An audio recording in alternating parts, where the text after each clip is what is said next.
Muito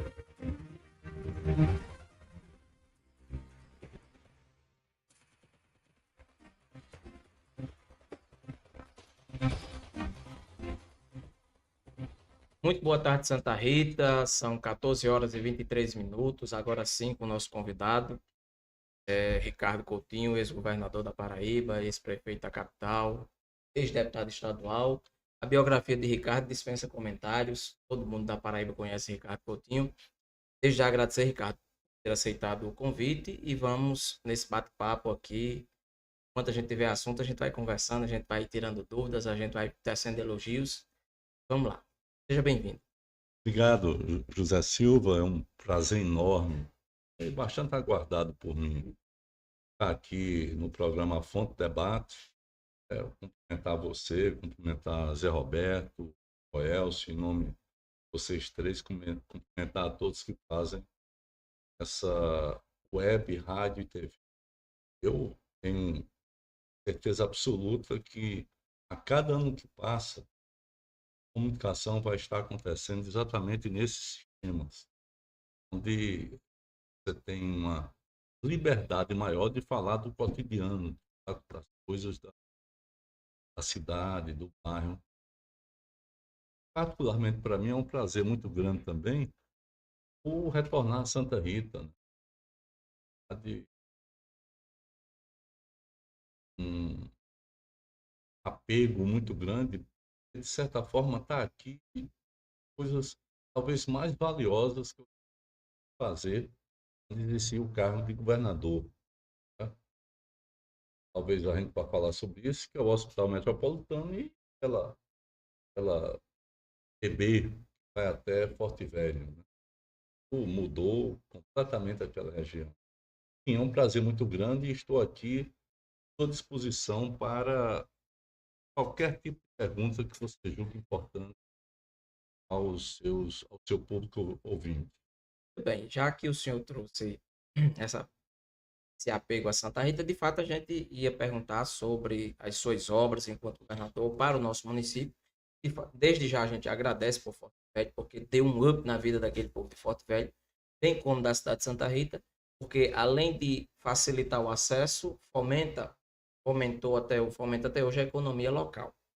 E nesse sentido, a gente queria saber de Ricardo o que é que Ricardo destaca de obras enquanto governador do estado da Paraíba, não só em Santa Rita, mas do estado como um todo. Olha, eu acho que esse Hospital Metropolitano Dom José Maria Pires foi algo que partiu a história da saúde pública aqui em Paraíba entre antes e depois. Porque, na verdade, Silva, seria um hospital do trauma, mais um hospital de trauma, não seria um hospital de cardiologia e neurologia. Essa mudança e essa decisão, também em relação ao espaço, ao local, ao município, elas foram tomadas totalmente por mim. Eu chamei para minha responsabilidade de definir onde seria e o que seria. O primeiro projeto que eu levei, na época a presidenta Dilma, levei um projeto de um hospital de trauma que custaria cerca de 44 milhões. Tenta até se expandir. Ricardo, você vai bancar um novo hospital, porque é caro o hospital, né? Eu digo, vou bancar um novo hospital. Ela, mas vamos dar aquele aperto do Brasil, né? E a pressão para que não houvesse investimento, porque as elites nesse país não querem de jeito nenhum que haja investimento, querem dinheiro guardado para pagar juros da dívida pública. É o jogo, né? E em cima dela, ela disse: cadê eu entro com metade? Tá? Eu digo: se a senhora disser, tá bom para mim. Ela me mandou 22 milhões. Quando eu voltei, eu pedi a planilha do Hospital de Trauma. A gente já estava ampliando. O Hospital de Trauma, uma pessoa na minha gestão, saiu de 148 leitos para 331 leitos. Porque nós, além de ampliarmos os dentro do hospital, a gente implantou a gente implantou a retaguarda no HTOP, ali no antigo protocolo. Porque os pacientes chegavam no trauma e simplesmente ficavam lá internados um mês, 2 meses, porque é politraumatismo. Não tinha ponto colocado, não tinha retaguarda. Então, para rodar mais rápido os leitos, nós montamos outro hospital, né, que foi o H-Top, com 110 leitos, com 10 leitos de UTI, com 6 salas de cirurgia, para rodar, inclusive, as cirurgias eletivas. Né? Ou seja, foi esse o pensamento em relação ao trauma. Eu pedi essa planilha. Aí na planilha eu vi, entre outras coisas, que o trauma tinha saído em 2010 de 4.000 procedimentos cirúrgicos para 18.600 em 2018. Aí já estava num crescente, né? Então eu pedi e vi que 32% dos pacientes atendidos no trauma de uma pessoa, eles vinham com problemas cardíacos, ou neurológicos. Então, eu não podia construir um novo hospital de trauma para poder esvaziar o trauma de lá. Eu não esvaziaria. Era mais fácil eu acrescentar um novo hospital de neurologia e cardiologia. Eu lembro que muitos assessores meus, com medo danado, diziam que era muito caro. Eu digo, nós estamos tratando de algo que mais mata Paraíba, que é o coração, que mais mata. Nós estamos tratando de algo que precisa ter, né, um tratamento para que as pessoas possam sobreviver, né? Essa história de que é caro, sendo caro, não vai ter que ser feito. Então, eu tomei a decisão, coloquei, disse 44 milhões, que era o projeto do trauma, passou para 130 milhões, né, e eu só tinha 22 milhões do governo federal. Não fui lá pedir mais nada. Né? Peguei os 22 milhões e complementei com recursos próprios, só de equipamentos, né, ressonância, tudo, né, que tem lá, né? Tomografia, enfim, hemodinâmica, tudo que tem lá. Foram 30 milhões. Eu, essa semana, na Paraíba, eu passei por Guarabira e estive com o João Rafael, dei uma entrevista, inclusive, na Rural FM, e ele me dizia que teve 3 AVCs. Foi um nem dois, não, teve 3. Quem salvou ele foi o trauma. Como tem salvado aí a vida de muita gente, né?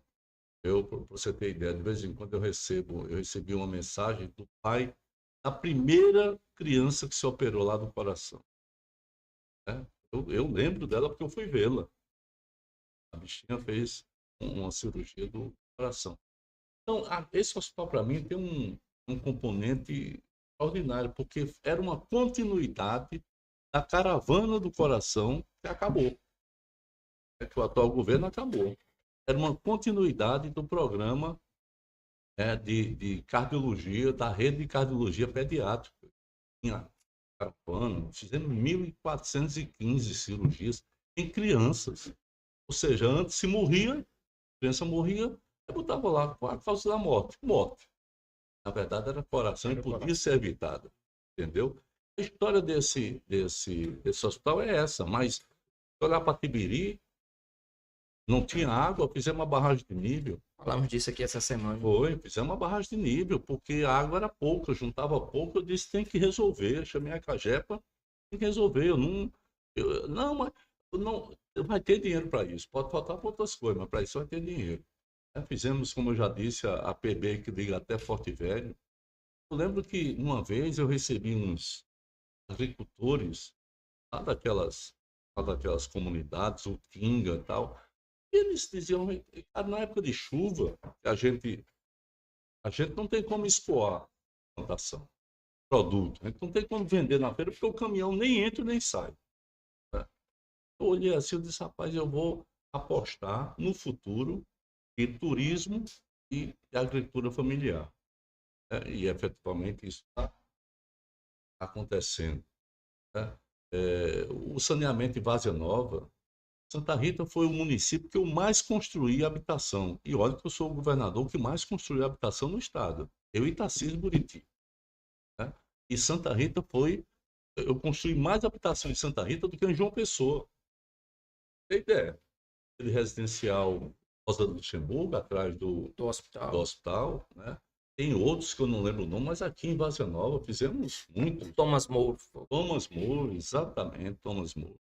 Ou seja, eu tenho, né, essa ponte aqui que dá para O de Espírito Santo o Espírito Santo.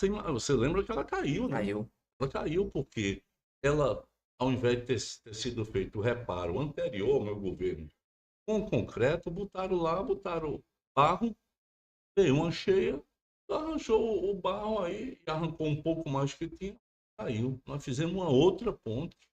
Eu lembro como isso foi assim importante. As escolas, o ensino integral, não tem um ensino integral na Paraíba que não. E essa história do, do estudante passar manhã e tarde dentro da escola, ter direito a 3 refeições, a 2 lanches, né, ter direito a uma metodologia pedagógica diferenciada. Isso foi conosco.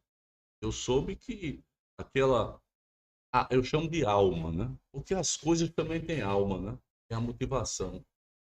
Aquela alma que tinha da juventude protagonista e tal, perdeu muita coisa, né? Qualquer diretor de escola ou professor sabe que eu estou dizendo a verdade. Não faltava nada na escola. Às vezes tinha excesso, sabe? Tinha excesso de uma geladeira, tinha excesso de carteira para o aluno sentar.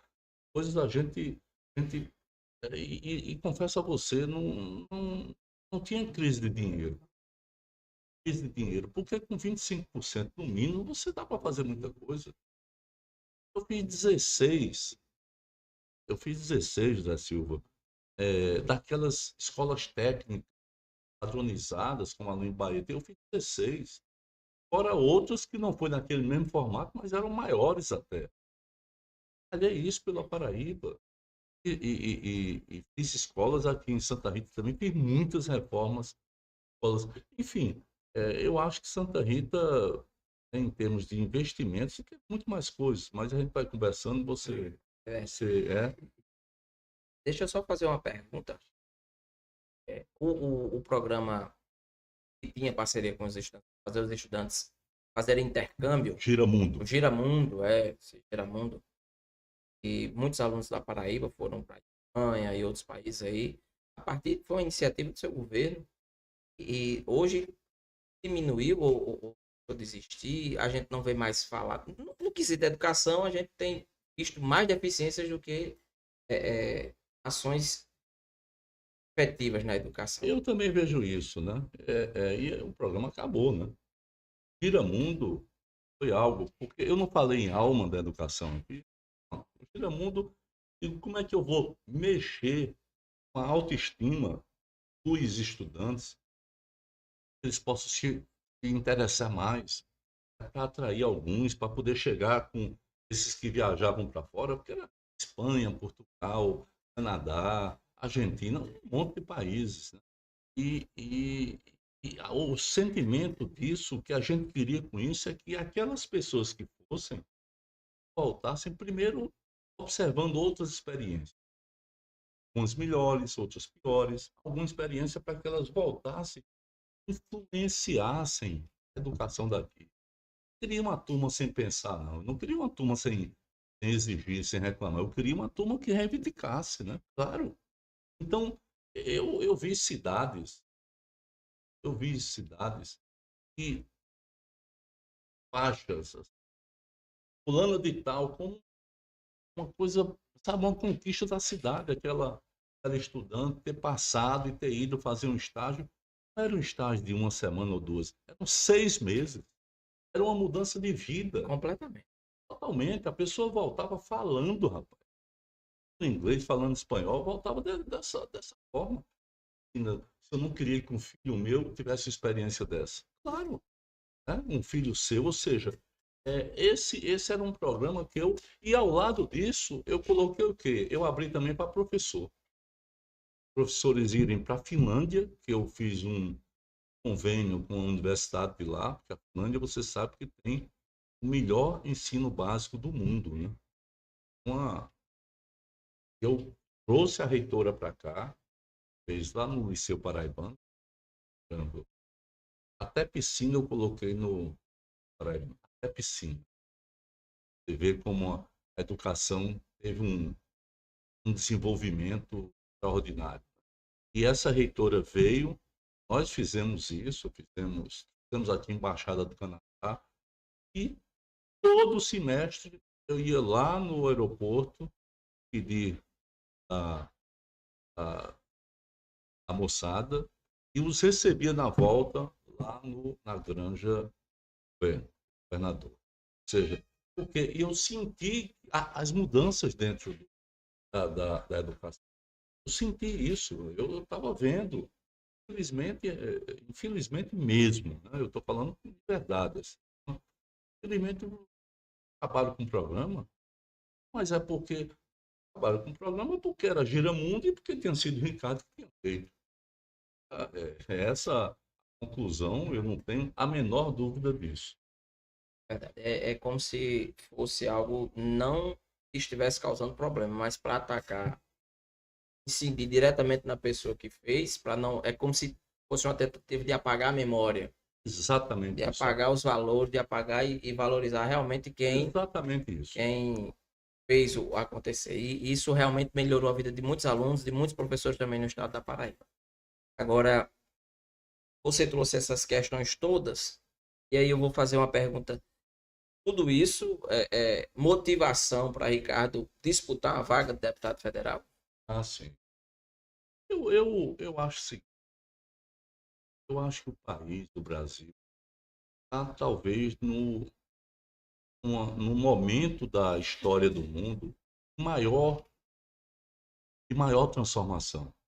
O mundo que a gente viu até então, o mundo que, por exemplo, eu tenho 64 anos, o que eu vi no século XX vai mudar bastante, profundamente, porque nesse século todo, o mundo tinha um dono. O Ocidente tinha um dono que era os Estados Unidos, compreendeu? Está havendo uma mudança que é uma mudança muito rápida. Tem uma mudança econômica e será, espero eu, rezo eu, uma mudança cultural, certo? Porque você vai ter, ao invés de um dono, você vai ter várias nações com potenciais e representação, com força política, com força econômica, como a Índia, né? Como a China, que hoje é o maior parceiro do Brasil. O maior parceiro do Brasil chama-se China, os Estados Unidos, a China. Né? O presidente Lula teve há poucos dias, né, na China, e ele trouxe, ele foi com 200 empresários. Aí a turma que é do contra disse, mas para que levar tanta gente? Para fazer negócios, para fazer negócio, para trazer investimento para cá, para vender para lá, é isso. Então, se você pudesse levar 500, leve 500, não leve 200 não, leve 500, compreendeu? Foram 200. Lula arrancou de investimentos no Brasil 27 bilhões, com B de bola. E tem um que eu particularmente me interesso muito, né? Porque ela atinge aqui a Paraíba e atinge Santa Rita. Em Santa Rita, eles vão montar aqui no Brasil uma fábrica de produção de combustível para aviões, ou seja, vão vender para o mundo inteiro, combustível menos poluente a partir da cana-de-açúcar. Cana-de-açúcar. Olha só o que, é que eu estou dizendo. Estou dizendo que nós vamos ter um mercado enorme a mais, né? Fora combustível comum do veículo, fora o açúcar, nós vamos ter um mercado enorme a mais. É exatamente a China fazendo uma parceria com o Brasil vindo para cá. E dentro desses 27 bilhões não está aquela ferrovia que vai de Ilhéus, na Bahia, até o Oceano Pacífico, no sul do Peru. Até o Oceano Pacífico, no sul do Peru. O que significa que nós vamos ter nessa extensão cidades novas sendo construídas, né? Grandes plantações, minério, nós vamos ter indústrias. Indústrias, porque se você planta e agrega o valor do beneficiamento da plantação, você agrega um valor muito maior. Você pega uma banana, se for vender uma banana, ela vai ter ali custo de 50 centavos. Mas se você fizer com a banana um doce e enlatá-lo ou colocar dentro do vidro, Rotulá-lo. aí você vai ter 20 vezes mais o valor. É essa discussão que eu acho que é fundamental, que o Brasil precisa estar preparado. E esse novo momento requer, penso eu, requer um Congresso que seja mais qualificado. Eu não sou mais do que ninguém, não, mas eu percebo que o Congresso conversa muito, em sua maioria, claro, conversa muita potoca, conversa coisas absurdas. Teve uma figura lá, eu ia chamar aqui o nome, mas nem vou, uma figura lá, propondo, né, e aí toma espaço na imprensa, propondo tirar as armas da segurança do presidente. E ele quer armar todo mundo.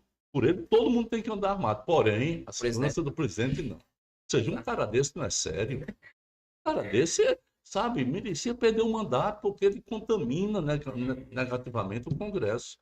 E eu acho que quando o Brasil, essa é uma opinião minha, não quero influenciar ninguém, mas eu acho que quando o Brasil tem um presidente que tem facilidade de entrar no Japão, na China, no Vietnã, nos Estados Unidos, porque quando o Lula estava na China, Fernando Haddad estava lá nos Estados Unidos agora.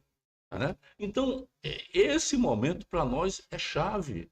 A gente continuar a ter um presidente do tamanho do presidente Lula, hoje a maior liderança do mundo político do mundo é o presidente Lula. E tiver um Congresso que, sabe, que construa junto, eu não tenho a menor dúvida de que é por isso que eu decidi ser candidato a deputado federal, né? Atendendo também a alguns pedidos da direção nacional, tal. Quero que a bancada do PT cresça, porque é que você tem um presidente que tem 70% dos votos aqui, né? E só elege um deputado federal. Alguma coisa está errada, compreendeu? Então eu quero juntar tudo isso, e se eu puder contribuir, se as pessoas acharem que eu terei capacidade de poder estar lá no Congresso, de fazer os debates, de representar a Paraíba, né? Porque é fundamental representar a Paraíba, é fundamental fazer a luta, não é a luta só daquela emendazinha, não, que você recebe, bota ali, emenda todo mundo recebe, né? Mas defender os grandes interesses de um Estado, sabe, interesses na mineração, interesses na agricultura, interesses na habitação.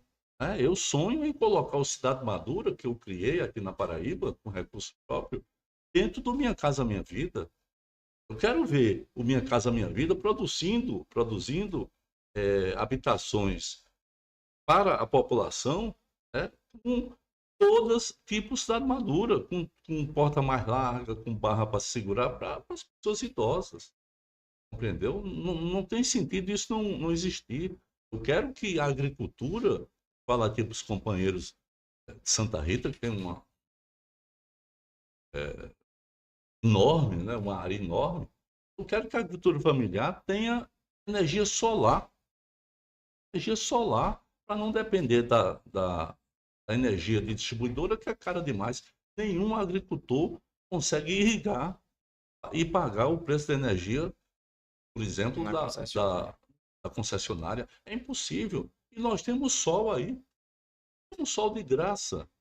Né? Nós estamos fazendo um experimento com 26 comunidades, incluindo uma de Santa Rita, né? Incluindo quilombolas, incluindo tribos indígenas, tal, aldeias indígenas. Nós estamos fazendo um experimento para o Ministério do Desenvolvimento Agrário. Eu espero que está dando certo. Eu espero que a gente possa, depois, levar o presidente Lula e ele criar um Pronaf específico para irrigação. Você tem uma área para irrigar, você vai ali, né, sei lá, no Banco do Nordeste, no Banco do Brasil, você vai e leva um projeto, né, que pode ser feito por qualquer cidade dessas que tem aí, pode ser feito pela Empaé, deve ser feito pela Empaé, né? Então você leva o projeto e pega um empréstimo, e um empréstimo sem juros, ou então com juros negativos, né? Você produza mais. O resultado disso, assim, vai ser redução do preço dos alimentos, porque a produção vai ser maior, naturalmente cai o preço. Então é isso, eu acho que eu estou decidido, estou andando aqui por esse estado, né, conversando com as pessoas e me derem a oportunidade, eu vou saber trabalhar como. O pessoal tá com o Zé Roberto aqui. 4 horas. Então,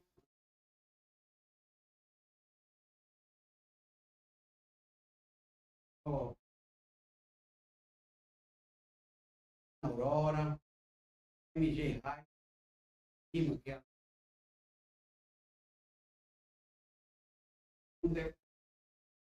É. e também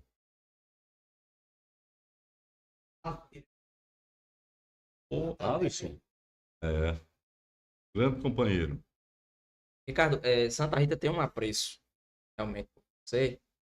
Prova disso é que em 2020, em 2024 agora, foi feito a você o convite de ser candidato a prefeito em Santa Rita, né? E aí, aqui, Santa Rita tinha uma pouca...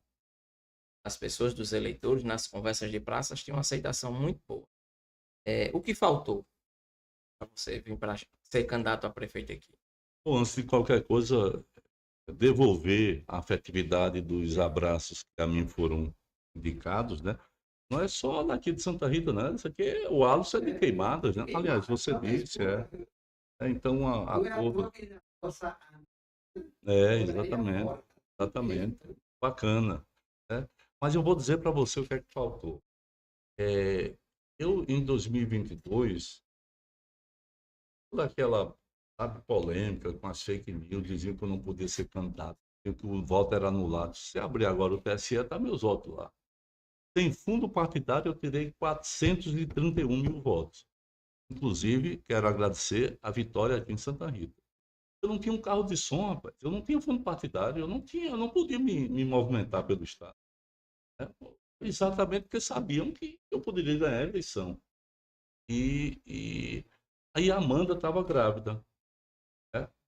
E quando a gente descobriu, no finalzinho da eleição, eu também já parei, ela estava com uma gestação de risco e do dia para a noite eu só fiz uma mala de roupa. Nós fomos embora para Brasília para consultar lá uma pessoa que era amiga, né, uma obstetra, e no final deu tudo certo. O Jonas nasceu super bem, está com 2 anos, e eu me fiz uma promessa, que era passar no mínimo 2 anos com ele, cuidando tal, porque eu não tive isso com o Ricardo, eu não tive isso com o Henri, enfim. É porque a vida era isso, eu não entro pela metade. E os 2 anos foram isso. Eu não disputei em 2024, né, mas me senti muito honrado. Eu recebi muita mensagem aqui de Santa Rita, né, das pessoas, sabe, querendo, eu acho, que um formato diferenciado de governo, Uma tal, experiência nova. uma experiência nova. E para mim era um desafio muito grande, né? Porque você olhar Santa Rita, é um desafio enorme governá-la. Porque a Rita não é só um tecido habitacional, não, são vários tecidos habitacionais. E em cada tecido desse tem a representação do poder público, saúde, educação, isso, uma série de coisas tem que estar presente. Então, não é fácil, né? Eu me senti muito balançado com isso, mas não pude aceitar porque prevaleceu, né, assim, o que eu tinha me prometido em relação ao meu filho Jonas. E cumpri. Essa sua fala sobre o apreço que Santa Rita tem, vendo aqui que em 2022, para o Senado, você teve em Santa Rita 17.868 votos. 43% dos votos aqui. Eu 7 mil. sou profundamente grato. Não tinha nada, eu não conseguia nem fazer atividades aqui dentro. Tinha um carro de som porque me tiraram o fundo partidário. Imagina, eu ia enfrentar os caras de emenda orçamento secreto. O diabo a quatro. Ela tinha um dinheiro que não. E eu não podia nem gasolina para ir para. Uma vez a Cajazeiras, ganhei lá, Cajazeiras, uma vez só, não tinha comício, não tinha carro de som.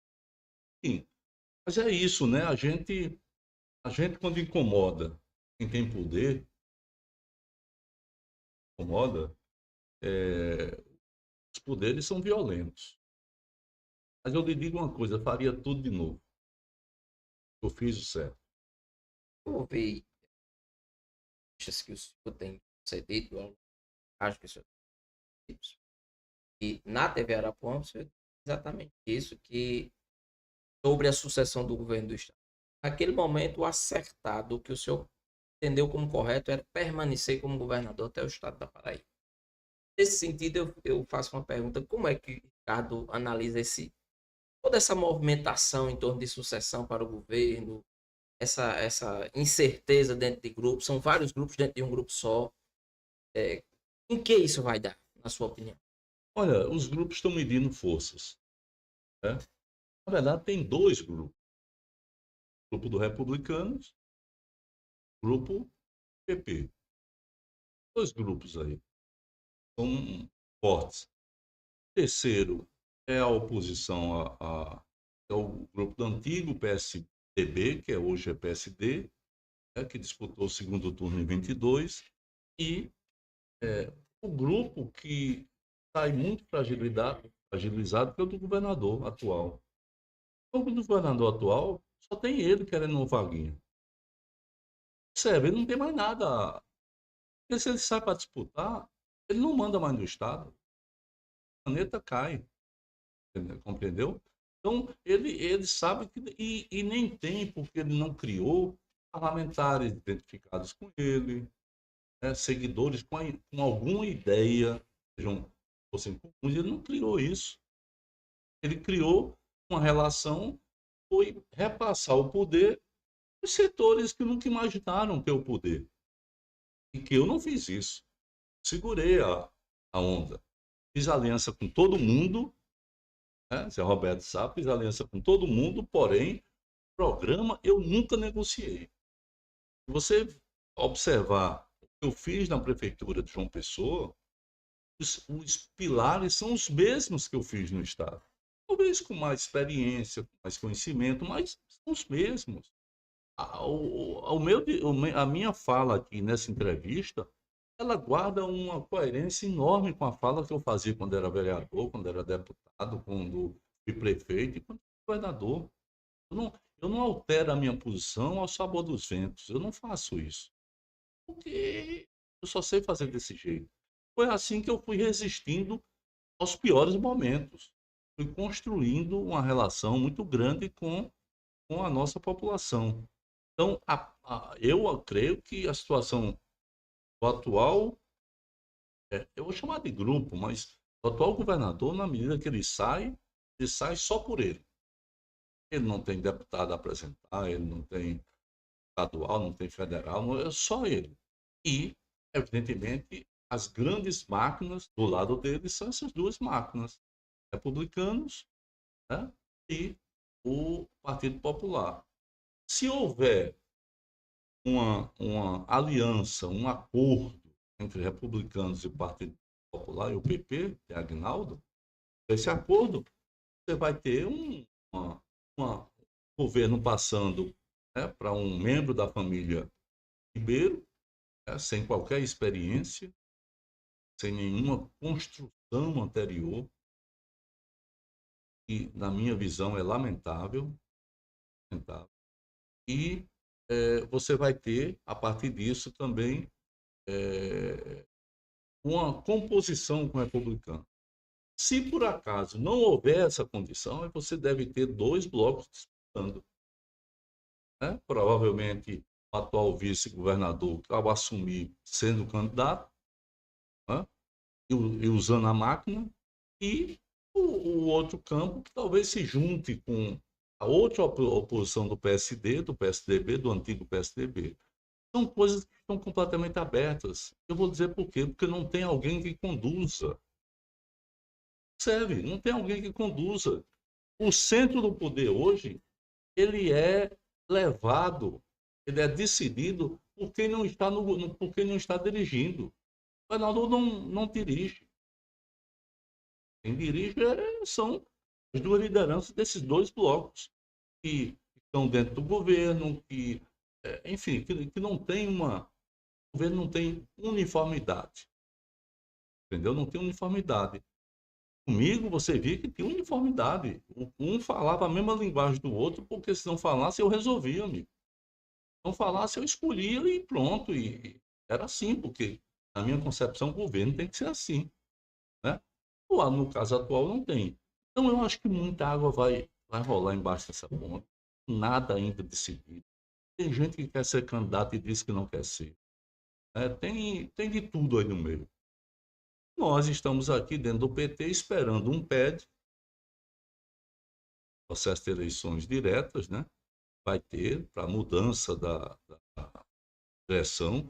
Eu espero que a gente tenha, assim, uma mudança no comportamento, que a gente volte a insistir que é importante construir uma alternativa. E dentro do Estado da Paraíba, uma alternativa popular, uma alternativa democrática, uma alternativa que dialogue com a maior parte da nossa população. E as alternativas que estão aí, construídas pelo atual governador, ou deixadas serem construídas pelo atual governador, né? Essas não dialogam com os sentimentos do povo, dialogam com as necessidades do povo. Não é verdade. Às vezes tem gente com raiva, quando essa entrevista aqui repercutir, tem gente com raiva, se rasgando. Mas o que eu estou dizendo é verdade. Né? É verdade. Enfim. E respeito quem acha que isso é bom. Agora, eu não acho que seja bom. Era uma outra Paraíba novamente, mesmo que isso leve um tempo. É, você traz aqui uma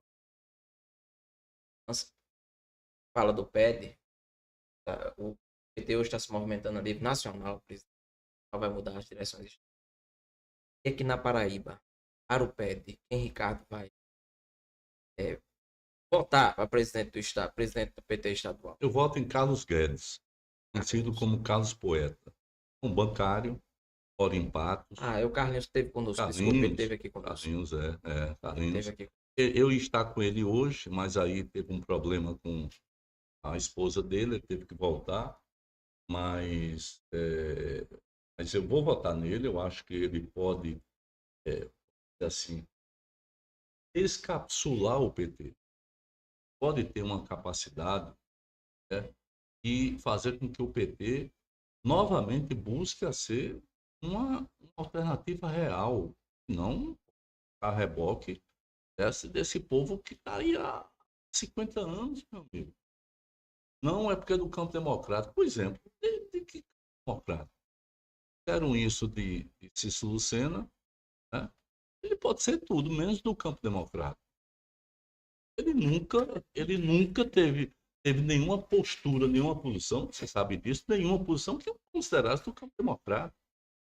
Agora, ele está atrás de apoio, sorrindo ali, sorrindo acolá, tal, mas não sabe, então, e ao mesmo tempo, né, indo no caminho do João, né, sem observar o que estava de lado. Ora, João levou, né, todo esse bloco aí da centro-esquerda, levou para o cadafalso, levou para o abismo. Não tem alternativa. Essa é a questão. Então, como é que se faz para sair disso? Eu acho que é um processo que não é rápido, é lento e é longo. Né? Por isso que eu acho que o PT precisa voltar a olhar para os pequenos, coisa toda, né? E que essa campanha possa se dar num nível bacana, tal, para que não fiquem feridas abertas. Mas eu vou votar em Romênio Pereira, para presidente nacional, do movimento PT, e vou votar em Carlinhos Guedes, que é também do movimento PT. Exatamente.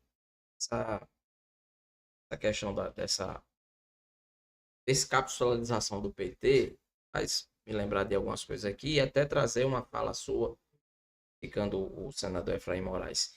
As lideranças, boa parte das lideranças do PT, e é uma opinião, e a opinião a gente tem, não fazem a defesa do governo federal, estados e nos municípios, e fica a reboque. Por exemplo, quando tem uma ação do governo no município, ninguém fala. Não, isso aqui é ação do governo federal, tal. A exemplo disso aqui em Santa Rita foi a chegada das ambulâncias, em que o senador Efraim disse que ia atender o pleito, mas esqueceu de avisar que a ambulância do Ministério da Saúde, o SAMU, é criado pelo governo federal.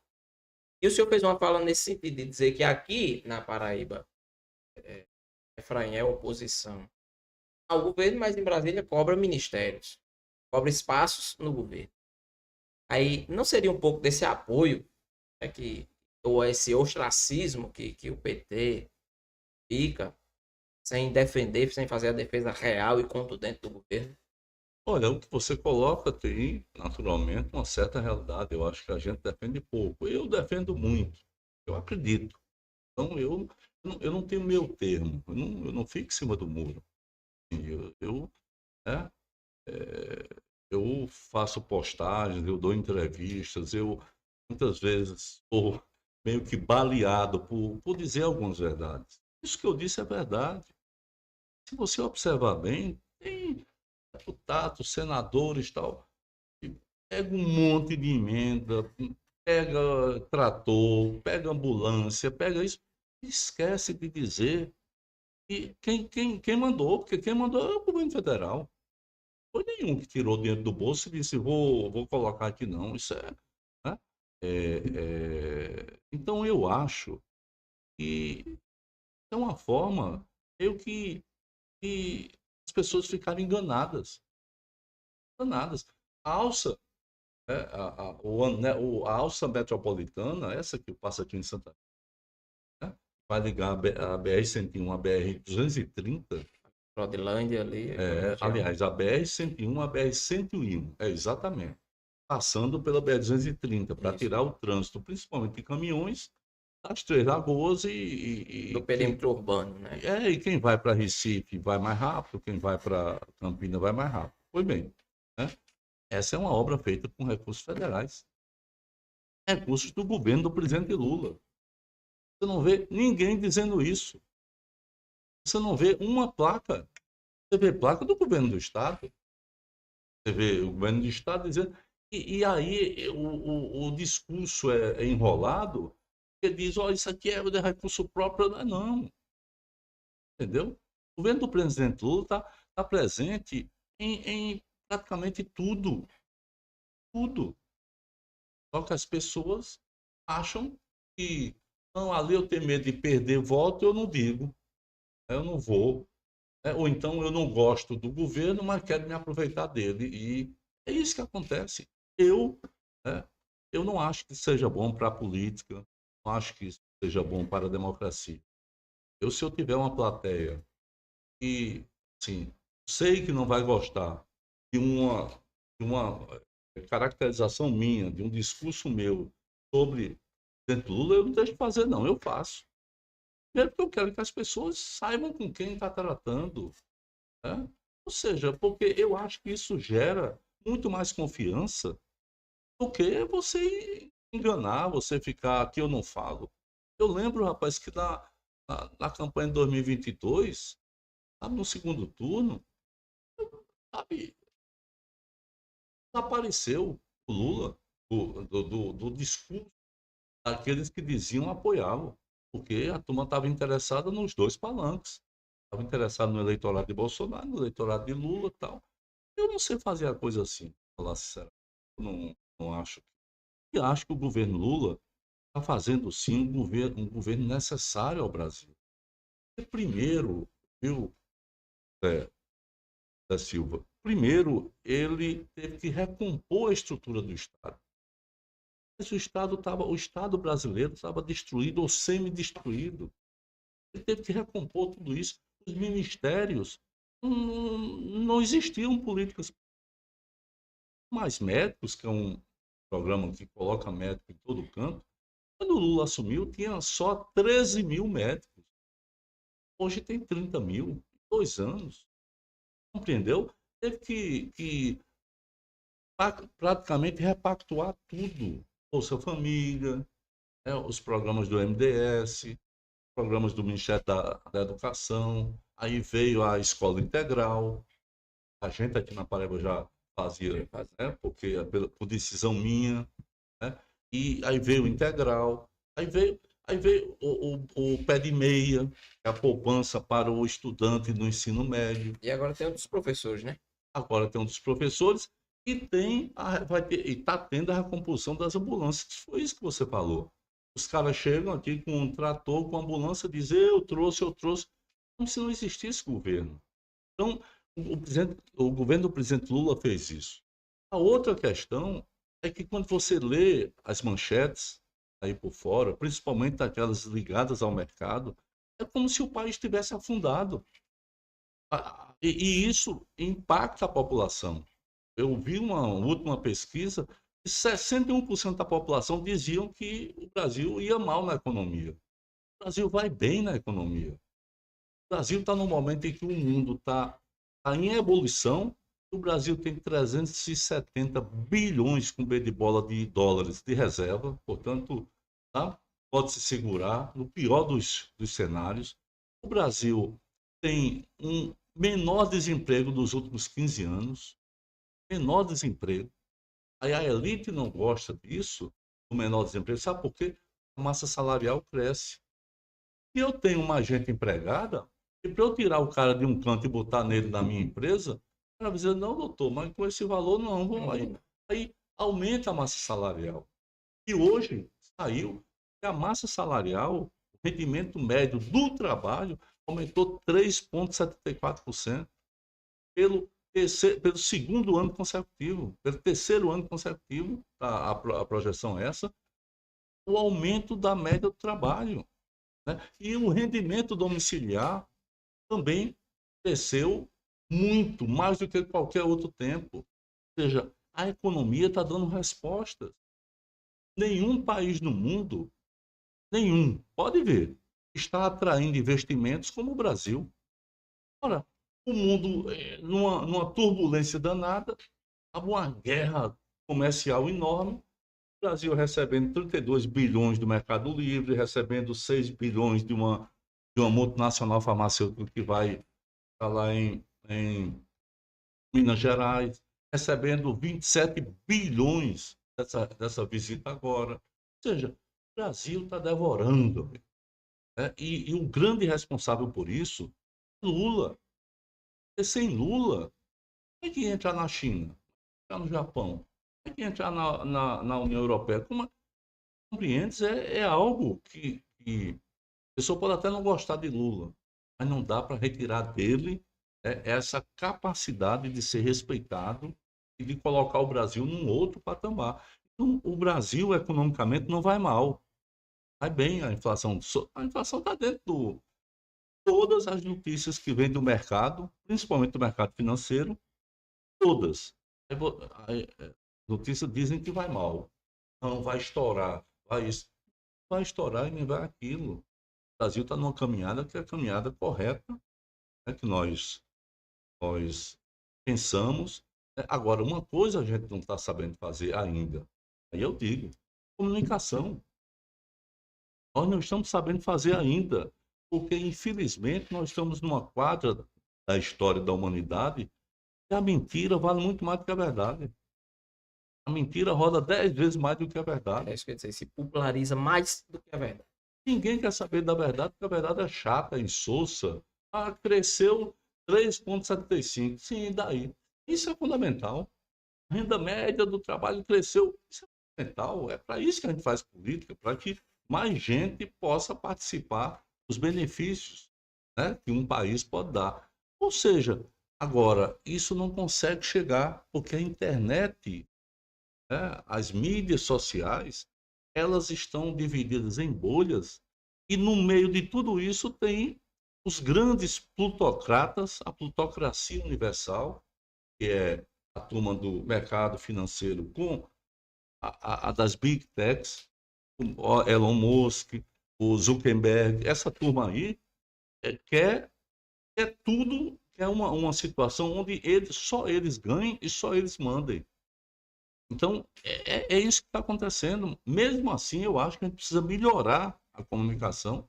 Nós podemos melhorar, devemos, enfim, e ao mesmo tempo que nós voltemos a falar com as pessoas, a frequentar a periferia.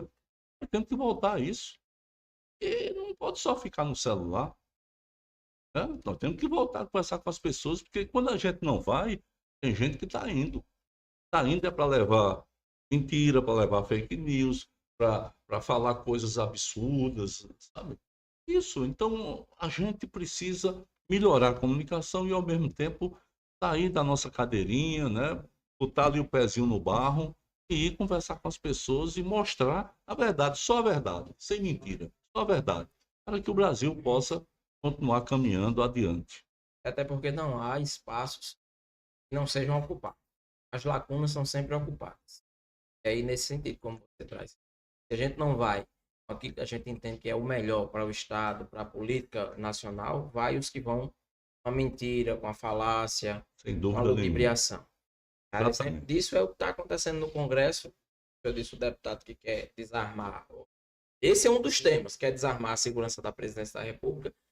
Afora outros temas que a gente vê que não condiz muito com a realidade do país, como você disse, o país crescendo e o Congresso discutindo pautas que em nada contribuem com o Nada, crescimento econômico, absolutamente social nada. e o desenvolvimento humano do país. Absolutamente nada. Em nada. Ricardo, candidato a deputado federal, mas sem dúvida a sua voz lá no Congresso, na tribuna da Câmara Federal, vai ser uma voz estrondante, estrondosa na defesa do governo, na defesa da Paraíba. Mas se porventura, no desenrolar das coisas, Ricardo for chamado para disputar o governo. Hum. Eu acho que eu já me lancei de deputado federal, dizer para o presidente Lula, para a direção nacional do PT, eu não sou empecilho. Não sou empecilho para absolutamente nada. Vou exercer o meu direito de, por exemplo, não votar em alguém, eu vou fazer campanha contra, ou eu vou fazer campanha a favor do Lula, a favor, né, dessa representação dentro do Congresso Nacional, fazer campanha a favor dos outros companheiros que estarão nessa caminhada, para que a gente possa somar, eleger mais de um. Né? Esse é o meu intuito. Eu não estou pensando nessa hipótese. Né? Agora, tem uma grande curiosidade, como eu te disse, saber como é que vai ficar esse quadro. Como é que tá? Como é que vai ficar o cara que teve 70% dos votos na Paraíba, que foi o presidente Lula? Como é que fica? Ou seja, porque aí sim, eu parei isso. Eu acho que é fundamental é que, meu amigo, você quer apoiar o presidente Lula, quer. Agora, apoie de verdade. Apoie de mentira, não. Por Né? mera conveniência. Lá, conveniência. Eu estou de lado, aí dou um sorriso e abraço. O Lula vai embora, eu esqueço isso, vou cuidar somente de mim. Não dá certo essa história, né? Acho que é preciso ter respeito pela população. Agora engana o povo. Tenha respeito pelo povo. Se você faz um acordo para ter o apoio do presidente Lula, né, respeite e apoie o presidente quando ele não estiver aqui. E na ausência do Eu vou ser essa voz meio impertinente, né, que muitos não querem, mas eu vou exercer isso. Eu vou estar cobrando porque é isso. Você não pode participar das benesses e na hora de você devolver isso em nome do apoio, você simplesmente enganar, né? Você está enganando não somente ao Lula, está enganando ao povo, né? A preocupação é válida, porque dentro desses escopo que está a Paraíba hoje, com esses dois grupos, e o PT, de certa forma, institucional hoje, apoia o. E aí, nessa briga, o que menos tem se falado é como vai se comportar a campanha de 2026 para o presidente Lula.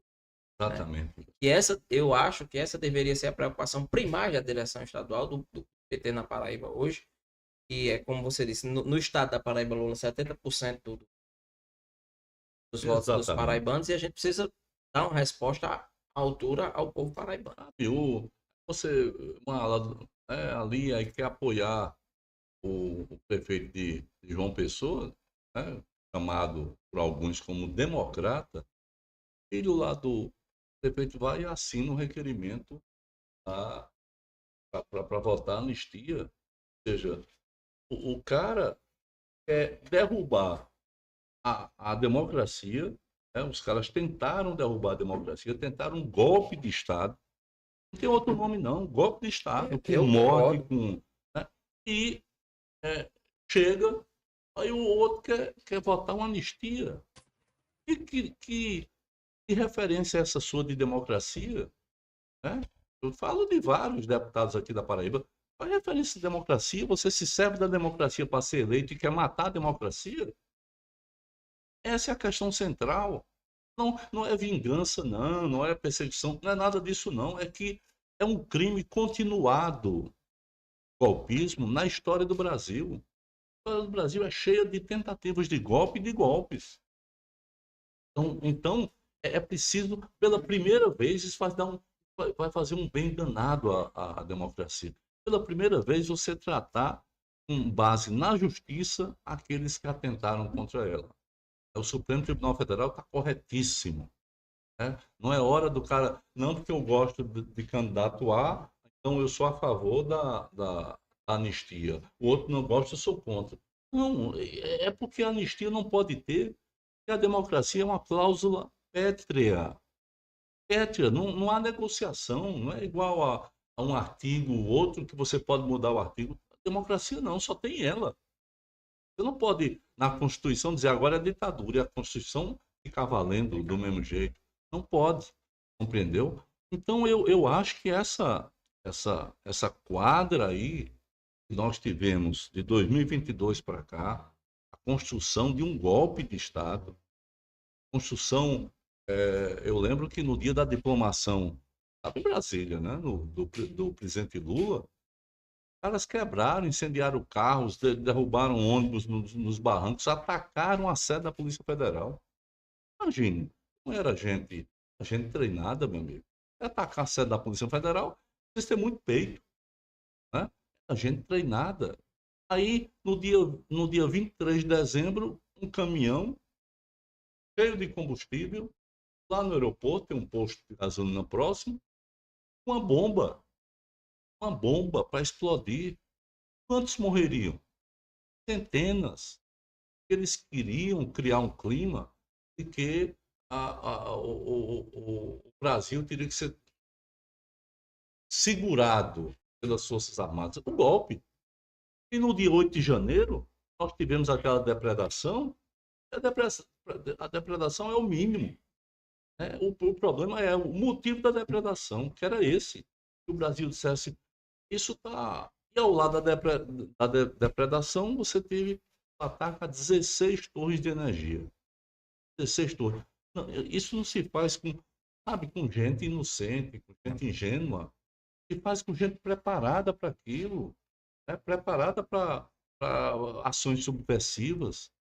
Então, se chegou num ponto, é preciso parar sobre isso. Parar. E só se para com justiça. Não é vingança, é justiça. É preciso ter justiça para que a gente possa trilhar o caminho da democracia. E, repito, aproveitar essa situação do mundo hoje, o Brasil sair forte, sair definido. E essa democracia tem que ser também econômica, tem que ser social. Não pode ser democracia só para votar num, dizer que o cara tem 4 anos para fazer o que bem entender. Democracia tem que significar melhoria da qualidade de vida, melhoria do emprego, melhoria do salário. Isso é democracia. Ricardo, quero agradecer por ter aceitado. Conversaria mais e mais. E se tiver outra oportunidade, o convite está aberto novamente. E dessa conversa eu posso concluir que a gente vai ter na Paraíba um deputado que vai ser um defensor exímio da democracia, do crescimento e desenvolvimento do Estado. Faço votos que nessas suas caminhadas e nessa sua empreitada você possa lograr êxito. E quando quiser vir novamente, as portas estão abertas. Muito obrigado pela presença. Obrigado, José Silva. Para mim foi um prazer enorme. Eu, além disso, aí, eu sou um defensor transigente da democratização dos meios de comunicação. Eu era prefeito em 2007 em João Pessoa. Né? Eu já aprovei uma lei na Câmara que incluía web rádio, web TV. 2007. Não tinha nem isso, né? Ou seja, incluía entidades na internet, incluía até rádio de poste. As difusoras. As difusoras. Até rádio de poste, porque rádio de poste você pode dizer, Dona Fulana, chegou o seu remédio, né? Amanhã vai ter vacinação. Não é? Você pode fazer política pública. E eu aprovei isso na Câmara. A Associação de Rádio e TV foi na Justiça, derrubou. Por isso que eu não pude implementar. Então, eu tenho um compromisso com isso. Porque eu acho que é possível você, ao democratizar a informação, você torná-la mais verdadeira, né? E eu quero agradecer a você, não só pelo espaço, mas também pela condução da entrevista, né? E se me convidarem novamente, não tenho a menor dúvida de que eu estarei aqui. Quero abraçar o povo de Santa Rita, abraçar de verdade, e convocá-los a uma reflexão, a olhar direitinho como é que é a nossa representação, se ela pode melhorar, se pode melhorar com quem. Se acharem que eu estou aí no meio desse bolo, eu só digo uma coisa: eu vou trabalhar muito, muito, como sempre fiz na vida. Muito obrigado. Até mais. Obrigado, querido. Obrigado.